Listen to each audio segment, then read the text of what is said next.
Hello, नमस्कार, आपका स्वागत है। यहाँ आपकी चल रही है बाल विकास की सीरीज। यह बाल विकास की सीरीज हम देखेंगे। यहाँ पर आप एमपी टेट, सी टेट और आप अदर टेट के लिए बाल विकास पेडागोजी पढ़ेंगे। यह आपके रहे क्वेश्चन बाल विकास व शिक्षा शास्त्र की यहाँ क्लास चल रही है। क्वेश्चन वाला फर्स्ट क्वेश्चन 50 क्वेश्चन की पहले वीडियो बना देते हैं, 15 की फिर 30 का आपके पेपर में आते हैं। सिरल बर्ट के अनुसार पिछड़े बालकों की बुद्धि कैसी होती है? 120 से कम, 85 से कम, 120 से अधिक, इनमें से कोई नहीं। सिरल बर्ट के अनुसार पिछड़े बालक आप देखेंगे 100 जिसका आईक्यू होता है वह सामान्य बालक होता है। ऐसे आप 100 हो या 91 से 105 105 तक आपका देख सकते हैं। आप देखेंगे हमें अभी आया था आपसे इससे पहले जो आई है आपकी वीडियो, उसमें आपका है कि आपका सूत्र क्या होता है कि यहाँ होती है बच्चे की वास्तविक आयु। क्या होती है? वास्तविक वास्तविक आयु होती है, जो वास्तविक आयु है बच्चे की। वास्तविक आयु होती है यहाँ बच्चे की, और ये होती है मानसिक आयु। क्या होती है? ये मानसिक आयु। और फिर होता है मल्टीप्लाई 100। ये बच्चे का रहता है सूत्र, हम दिखाते हैं आपको। ऐसे आपका बच्चा 10 साल का है तो ये हो गई उसकी वास्तविक आयु। और बच्चा कितना है? 13 साल बराबर सोच पाता है तो ये हो गई उसकी मानसिक आयु। अब निकालेंगे उसका आईक्यू कितना है, तो ये आईक्यू 0 0 कट गई, 130। 130 जो आईक्यू होगा, यह आईक्यू बच्चे का प्रतिभाशाली बालक का आईक्यू होगा। अब बच्चे का सामान्य क्या होगा? बच्चे का हम देखेंगे सामान्य। सामान्य में क्या है? 10 साल का बच्चा है, 10 ही साल के बराबर सोच पाता है तो क्या होगा बच्चे का? 10 से 10 गया, कट गया, तो आपका 100 बच्चे का आईक्यू होगा। 100 बच्चे का आईक्यू सामान्य होगा 91 से, और 105 तक बच्चे का जो आईक्यू है 91 से 105 तक बच्चे का आयु सामान्य बच्चा रहेगा। ना जी ना जी बुद्धिमान प्रतिभाशाली रहेगा और ना जी मंद बुद्धि रहेगा। ये सामान्य बच्चा रहेगा आपका। अब आपका क्या है? हमें देखना है कि अभी हमें पूछा है, अब 91 से जो कम बच्चा है 85, वह क्या हो जाएगा? आपका पिछड़ा बालक हो जाएगा। पिछड़ा बालक जो 100 से ऊपर है वो प्रतिभाशाली बालक में आएगा। तो आपका 120 है, 120 है, 120 से कम, 120 से अधिक, इनमें से कोई नहीं। तो 85 आपका किस में आ जाएगा? यह पिछड़ा बालक, मंद बुद्धि बालक। मंद बुद्धि भी आ जाएगा। और जड़ बुद्धि जो बालक होता है उसका आईक्यू 71 से जो नीचे आईक्यू होगा वह जड़ बुद्धि बालक में आता है, और 130 प्रतिभाशाली बालक में आता है। नेक्स्ट वो ऑप्शन पे चलेंगे। नेक्स्ट ऑप्शन है आपका, निम्न में से कौन सा स्वलीनता का लक्षण है? कमजोर सामाजिक व्यवहार, रूढ़िबद्धता व्यवहार, कमजोर संप्रेषण, उपयुक्त में से निम्न। स्वलीनता का लक्षण कौन सा है? हमसे यह पूछा गया है। स्वलीनता के प्रमुख लक्षण होते हैं क्या क्या?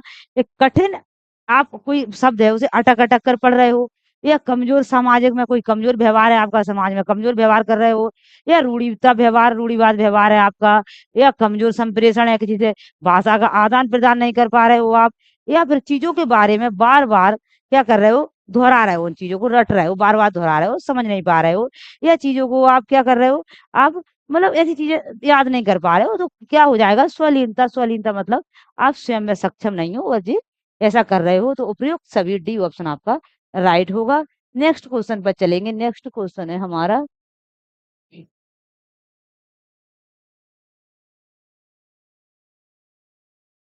एक 5 वर्ष के बच्चे में दूसरों के प्रति प्रतिक्रिया तथा संप्रेषण में कमी है तथा सामान्य व्यवहार को बारंबार करता है। इस तरह के लक्षण किस चीज के प्रतीक हैं? अभी देखा हमने, ऐसा बच्चा क्या था, कोई अपने कार्य को नहीं कर पा रहा है, एक ही कार्य को बार बार कर रहा है। तो अभी हम देखकर निपटे हैं कि अपने कार्य को क्या कर रहा है?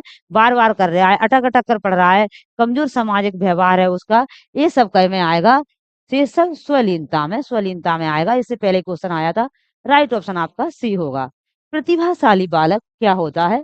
तीव्र और आसानी से सीखने वाला, कम समय में ही अभिप्रेरण की अनुसरण करता है, वस्तु चिंतन करते हैं, जो सुनते हैं, कहते हैं, बिना रटे कंठस्थ कर लेते हैं।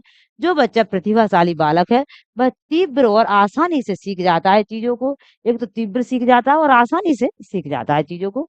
नेक्स्ट क्वेश्चन पर चलेंगे। नेक्स्ट क्वेश्चन है हमारा, आपकी कक्षा के कुछ छात्र अति मेधावी हैं, आप उन्हें किस तरह पढ़ाएँगे?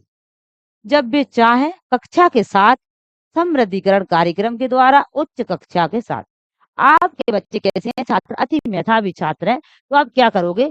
समृद्धिकरण, ऐसा समृद्धिकरण कार्यक्रम करोगे, जिसमें सभी लोग भाग ले, सब सहपाठी हों, सब साथ में कार्य कर रहे हों, तो आप उसके साथ उसे समझाते जाएँगे, तो सी ऑप्शन आपका राइट है। नेक्स्ट क्वेश्चन पर चलेंगे। नेक्स्ट क्वेश्चन है हमारा, राजू खरगोश से डरता था। शुरू में खरगोश को राजू से काफी दूर रखा गया। आने वाले दिनों में हर रोज खरगोश और राजू के बीच की दूरी कम कर दी गई। अंत में राजू की गोद में खरगोश को रख दिया गया और राजू खरगोश से खेलने लगा। यह प्रयोग का उदाहरण है। यह किसका उदाहरण है? क्या कर रहा है बच्चा? प्रयत्न एवं त्रुटि का सिद्धांत, क्रिया प्रसूत अनुबंधन का सिद्धांत, शास्त्रीय अनुबंधन का सिद्धांत, या उपयुक्त में से सभी। यहाँ क्या कर रहा है बच्चा? ये बच्चा क्या कर रहा है? अगर आपको तो पता है कि वो बार-बार उन चीज़ों से डर रहा था, अब उन्हीं चीज़ों से वो क्या करने लगा? डर नहीं रहा, क्योंकि उसे धीरे-धीरे करके आदत पाड़ी। धीरे-धीरे आदत पाड़ी वो चीज़ों की। धीरे-धीरे आदत पाड़ी तो आपको ध्यान आ रहा होगा कि जो पावलोव ने कुत्ते पर प्रयोग किया था, तो उसमें क्या किया था कि कुत्ते को क्या किया? धीरे-धीरे आदत पाड़ी। घंटी के बाद पहले घंटी बजाए, फिर खाना दे, फिर घंटी बजाए, खाना दे। अब कुत्ते को क्या हो गया? घंटी की आवाज़ सुनकर ही लाल सिरवत होने लगी। ऐसे ही बच्चे का डर खत्म हो गया खरगोश से और धीरे-धीरे करके वो उसका उससे अनुबंधन हो गया, उससे जुड़ गया। तो राइट ऑप्शन क्रिया जो शास्त्रीय अनुबंधन सिद्धांत है जो पावलोव का, वो यहाँ पर कार्य कर रहा है, आप देख रहे होंगे। तो राइट ऑप्शन आपका बी होगा। नेक्स्ट क्वेश्चन पर चलेंगे। नेक्स्ट क्वेश्चन है हमारा, राजेश बीमारी के कारण 1 महीने तक विद्यालय नहीं गया। जब विद्यालय गया तो उसे भाग के लंबे सवालों को करना नहीं आया। कई बार निराशाजनक अनुभवों में असफलता हाथ लगी। लंबे भाग के सवालों को देखते ही चिंतित हो जाता। शास्त्रीय अनुबंधन सिद्धांत अभी हमने जो देखा के मुताबिक संवेगात्मक स्वाभाविक उत्तेजक है। वही हो रहा है उसमें। क्या हो रहा है कि उसकी कड़ी टूट गई है। वो बहुत दिन स्कूल नहीं गया। अब उसे जो लंबे गुणा भाग आ रहे हैं तो वो उसे करना नहीं आ रहा है। वो क्यों नहीं आ रहे हैं? कि उसकी जो कड़ी थी, ऐसे कुत्ते को 2 दिन घंटी बजाते, फिर नहीं बजाते, फिर बजाते, फिर नहीं बजाते, तो कुत्ते का वो घंटी की आवाज़ सुनकर लार आना बंद हो जाता है। वो घंटी की आवाज़ सुनकर लार नहीं आती। ऐसे ही उसका हो गया कि अब उसका क्या है, टूट गया है वो चिंतन, अब वो नहीं हो पा रहा है उसका। इसे किसमें कौन-सा वो लग रहा है, वहाँ पर हमको वो पूछ लिया खरगोश वाली बात, यहाँ पर हमको ये पूछ लिया कि शास्त्रीय अनुबंधन सिद्धांत के मुताबिक उसमें कैसा संवेग हो रहा है, उसमें बी ऑप्शन राइट है। असफलता भाग्यनाशा का उसे वो हो रहा है, उसे असफलता मिल रही है। जब कोई चीज़ बार-बार हम करते हैं, जभी हमें सफलता मिलती है।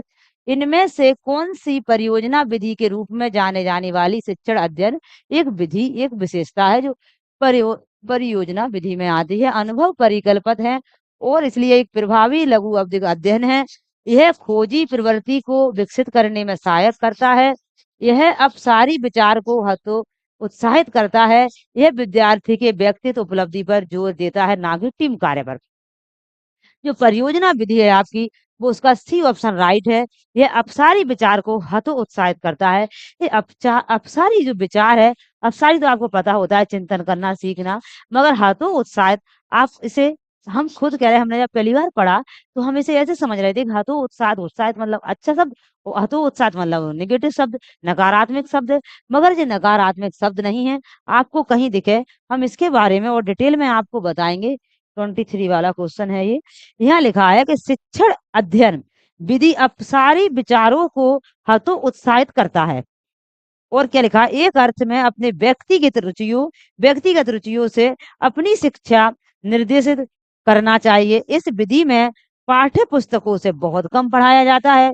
जो हतोत्साहित लिखा है ना उसमें, इसमें क्या होता है, पाठ्य पुस्तकों से बहुत कम पढ़ाया जाता है और याद या रटने की बजाय अनुभवी शिक्षा पर जोर दिया जाता है।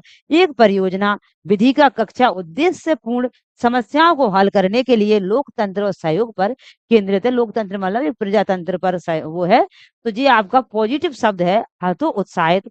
यह अपसारी विचार को हतो उत्साहित करता है। सी ऑप्शन आपका राइट है। नेक्स्ट क्वेश्चन, ये क्या है, हमको भी पहले समझ में नहीं आया था, इसलिए हमने इसको उस भाषा में पढ़ाया जो भाषा में लिखा था।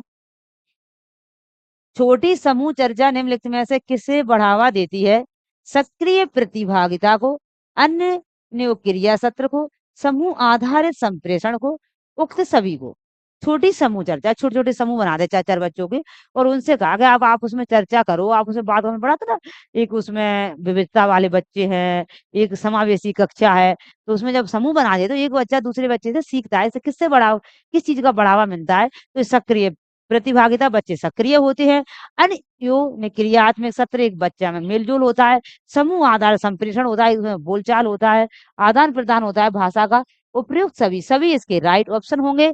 नेक्स्ट क्वेश्चन पर चलेंगे। नेक्स्ट क्वेश्चन है हमारा, कक्षा कक्ष में शिक्षक प्रयास करता है छात्रों को चिंतन का अवसर देने का, छात्रों को अनुभव प्रदान करने का, छात्रों को सहायक अधिगम वातावरण देने का। उपयुक्त सभी, आप समझ रहे होंगे सभी है। एक कक्षा कक्ष में एक शिक्षक हमेशा एक प्रयास रहेगा कि छात्रों को चिंतन का अवसर देना चाहिए, ये राइट है। छात्रों को अनुभव प्रदान कराना चाहिए, छात्रों को सहायक अधिगम वातावरण देने का प्रयत्न करना चाहिए। डी ऑप्शन आपका राइट है। नेक्स्ट क्वेश्चन पर चलते हैं। नेक्स्ट क्वेश्चन है हमारा, यदि एक विद्यार्थी कोई प्रश्न पूछता है जिसका उत्तर आपके पास नहीं है तो आप क्या करेंगे? जब कोई विद्यार्थी आपसे प्रश्न पूछ रहा है, आपके पास नहीं है, तो आप क्या करेंगे? उसे क्या करेंगे? छात्र को अनावश्यक प्रश्न पूछने के लिए झटक देंगे, "है, ऐसा क्यों पूछते हो?" ये तो गलत है। छात्र से कहेंगे कि उसका प्रश्न बेतुका है, कि नहीं, जो पूछता है उसका संतुष्टि भरा जवाब देना पड़ेगा। प्रश्न का जवाब ढूंढने और अगले दिन उसे बताएंगे। टालने का प्रयास करेंगे, टालने का प्रयास नहीं करेंगे, आपसे नहीं आ रहा। अभी हमने जो आपको अपसारी हतोत्साहित का था, हमने नोट करा था यहाँ अपनी डायरी में, और हमने उसको आपको पढ़ाया, क्योंकि हमें कुछ समझ में नहीं आया था। हमें ऐसा लगा कि हतोत्साहित कोई नेगेटिव वर्ड होता है, मगर उसकी बताया वो पॉजिटिव की वो हमें आ रहा है। तो क्या करेंगे, बच्चे से प्यार से कहेंगे कि बेटा मुझे नहीं आता ये, मुझे नहीं है पता। अब तो गूगल आ गया, हाल सर्च करके बता देंगे, जब गूगल नहीं थे, गूगल नहीं है, तो जब का ये थ्योरी लिखी है। तो उन्होंने कहा बेटा मुझे नहीं है पता, तो क्या करेंगे, प्रश्न का जवाब ढूंढेंगे और मैं कल ढूंढ कर लाऊंगा और अगले दिन उसे बताएंगे। आपको नहीं आ रहा हाल ही, तो आप अगले दिन बताएंगे, इसलिए सी ऑप्शन राइट है। ऐसा नहीं कि बच्चे पर गलत क्लेम कर दो कि तुमने गलत क्वेश्चन पूछ लिया। सर ऐसा ही करते हैं, अपनी कमजोरी छिपाते हैं, क्योंकि सर कोई भगवान तो नहीं है, कोई ऐसे कोई गूगल तो उनमें सर्च नहीं है। उनने भी कभी पढ़ा है, कहीं पढ़ा है तो आपको पढ़ा रहे हैं। अब कुछ चीजें नहीं पढ़ी तो उनको भी पता नहीं है, तो इसमें क्या डरना, आपको नहीं है पता तो आप क्या करोगे, प्रश्न का जवाब ढूंढेंगे और अगले दिन बच्चे को बताएंगे। ये सी ऑप्शन आपका राइट होगा। नेक्स्ट क्वेश्चन पर चलेंगे। नेक्स्ट क्वेश्चन है हमारा, यदि एक विद्यार्थी कक्षा में भाग लेने से संकोच करता है तो आप क्या करेंगे? उन प्रश्नों को नहीं पूछेंगे जिसके उत्तर उसके सामर्थ्य से बाहर है, जिसके कारण वह कक्षा में उपहास का पात्र बन सकता है। उससे प्रश्न नहीं पूछेंगे। जिन प्रश्नों के उत्तर वह दे सकता है, केवल उन्हीं प्रश्नों को पूछेंगे। उससे केवल तब प्रश्न पूछेंगे जब वह उसके उत्तर देने के लिए उत्साहित हो। क्योंकि एक तो बच्चा खड़ा नहीं हो रहा, डर रहा है वो, और आप उससे ऐसे प्रश्न पूछ लेंगे जो जवाब नहीं दे पाएगा, तो उसका मनोबल है वो और गिर जाएगा। आज वो कमजोर है, पूरे जिंदगी भर तो नहीं रहेगा। तो इसलिए उसे उत्साहित करना है, उसे उसका मनोबल नहीं गिराना है। तो उसे क्या करना है कि उसके उससे जब प्रश्न पूछेंगे, डी ऑप्शन आपका राइट है, उससे केवल तब प्रश्न पूछेंगे जब वह उसके उत्तर देने के लिए उत्साहित है। ऐसा लग रहा है, ऐसे अभी एनसीईआरटी में जो ये पूछते हैं ना कि जी इसका प्रश्न किसको आ रहा है, जो बच्चा हाथ उठाता है पहले उसी को पूछते हैं। जो बच्चे हाथ ही नहीं उठा रहे उनको नहीं खड़े करो, क्योंकि उनको खड़े करेंगे उनकी बेइज्जती होगी। जब वो उनको शौक लगेगा कि भाई हमें भी बताना है, तो वो खुद ऐसी चीजें मन में वो आएगा उनके में। तो जो बच्चे हाथ खड़ा करेंगे उसी को पूछेंगे। तो उससे केवल तभी प्रश्न पूछेंगे जब वह उसके उत्तर देने के लिए उत्साहित हो। जिन प्रश्नों के उत्तर दे सकता है, ये गलत था, ये भी गलत था, ये भी गलत था, ये गलत था। डी ऑप्शन आपका राइट है। और बच्चों को क्या है, मतलब हर इंसान में एक अपनी एक क्षमता होती है, क्वालिटी होती है। किसी परेशानी से, किसी व्यक्तित्व जो भिन्नता है, वंचित परिवार से आया या तबीयत खराब हो गई, अभी नहीं पढ़ पाया, इसका मतलब ये नहीं है कि बच्चा गधा है, बुरा है, अब तो उसे कुछ होएगा ही नहीं कभी। ऐसे उसे किसी प्रकार का अपशब्द नहीं बोलना, उसे ऐसा कभी ऐसा फ़ील नहीं कराना कि उसकी बेइज़्ज़ती हो रही हो। इसलिए ये ऑप्शन आपका राइट था। प्रयास व त्रुटि में सबसे महत्वपूर्ण क्या है? वाद-विवाद, प्रेरणा, लक्ष्य या अभ्यास? प्रयास एवं त्रुटि में क्या कर रहा है बच्चा, बार-बार कुछ चीज़ का प्रयास कर रहा है। जब कुछ चीज़ का बार-बार प्रयास कर रहा है, तो बार-बार जब बच्चा प्रयास करता है तो क्या कर रहा है वो? किसी चीज़ में अभ्यास कर रहा है। बार-बार जब प्रयास कर रहा है, गलतियाँ भी होंगी, त्रुटि होंगी, थोड़ाई का नियम है ये आपका, तो क्या कर रहा है बच्चा? क्या कर रहा है? अभ्यास कर रहा है। डी ऑप्शन आपका राइट है। नेक्स्ट क्वेश्चन पे चलेंगे। नेक्स्ट क्वेश्चन है आपका, निम्न में से क्या एक प्रभावी प्रशंसा के रूप में अध्यापक के लिए कार्य करेगा? प्रशंसा के रूप में अध्यापक के लिए कार्य करेगा। जब विद्यार्थी अपने व्यवहार को नियंत्रित नहीं कर पाते तो उन्हें सकारात्मक आत्मिक समर्थन प्रदान करता है। विद्यार्थियों के अवधान को उसके कार्य से संबंधित व्यवहार पर केंद्रित करता है। विद्यार्थियों को उनकी योग्यताओं अथवा कार्य निष्पादन के महत्व की सूचना देता है। विद्यार्थियों के वर्तमान कार्य निष्पादन को उसके समूह के साथियों के संदर्भ में वर्णित करता है। क्या करना है हमको? चीज़ों को समझना है और समझ के पढ़ते चलना है। तो हमें क्या पूछा है कि निम्न में से क्या एक प्रभावी प्रशंसा के रूप में अध्यापक के लिए कार्य करेगा? ऐसा कौन-सा है जो अध्यापक को प्रशंसा देगा? विद्यार्थियों को उनकी योग्यताओं अथवा कार्य निष्पादन के महत्व की सूचना। क्या करोगे तुम? सी ऑप्शन इसका राइट है। विद्यार्थियों को उनकी योग्यताओं, उसकी योग्यता क्या है विद्यार्थियों की, अथवा कार्य निष्पादन के महत्व की सूचना देंगे। निष्पादन का कार्य, बच्चा चिंतन करे, बच्चा तर्क करके बच्चा अपने कार्य को करेगा, सोचेगा और वो क्या सही कर रहा है, क्या गलत कर रहा है, यह सूचना आप बच्चे को, निष्पादन की महत्व की सूचना आप बच्चे को देंगे। सी ऑप्शन आपका राइट है। इतने क्वेश्चन थे आज, 30 वाला क्वेश्चन शायद नहीं है। इसी प्रकार अपनी तैयारी को मजबूत बनाएं और पढ़ते रहें। वीडियो देखने के लिए थैंक यू। फिर मिलेंगे नेक्स्ट वीडियो में।